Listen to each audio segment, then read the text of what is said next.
Joining us now is a member of that committee. We're going to be sure to get her name right the first time. Congresswoman Jackie Speier of California. Great to see you again. Thank you for being with us. I'm great to be with you.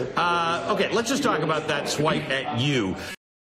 Was that some sense of how Roger Stone acted behind closed doors in the committee? Well, first of all, Roger Stone is the premier showman. He put on his serious blue suit. He showed up at the committee and was subject to the interview and did a very good job, was very serious, no pomp and circumstance, no unfurling of invective. And then, of course, he went out afterwards and went back to the Roger Stone we know and some love and some don't. But let me just say this. He's writing a book on how a gentleman should dress. He might want to read a book on how a gentleman should act. Well, there you have it. Well, besides fashion and manners, what did you get down to in there?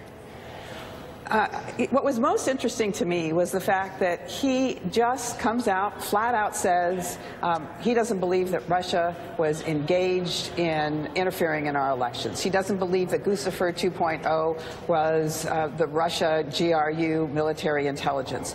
I mean, if you take that position, even though you have the entire intelligence community, all 17 agencies saying very specifically with high confidence that that was the case, and certainly the intelligence that is classified completely supports that.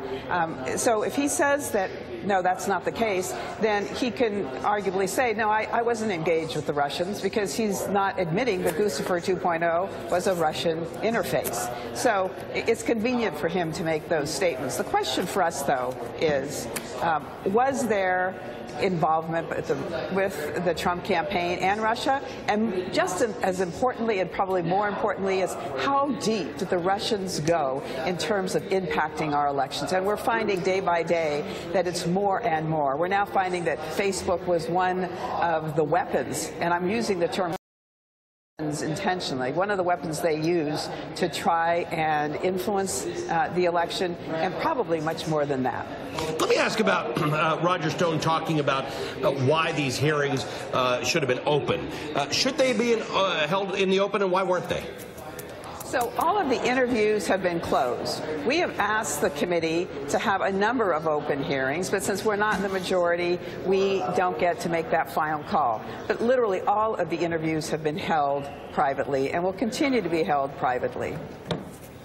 All right, well, Congresswoman, thank you for joining us. Congresswoman Jackie Speier, which is really her name, not Smear. Thank you for joining us, as always. Ridiculous.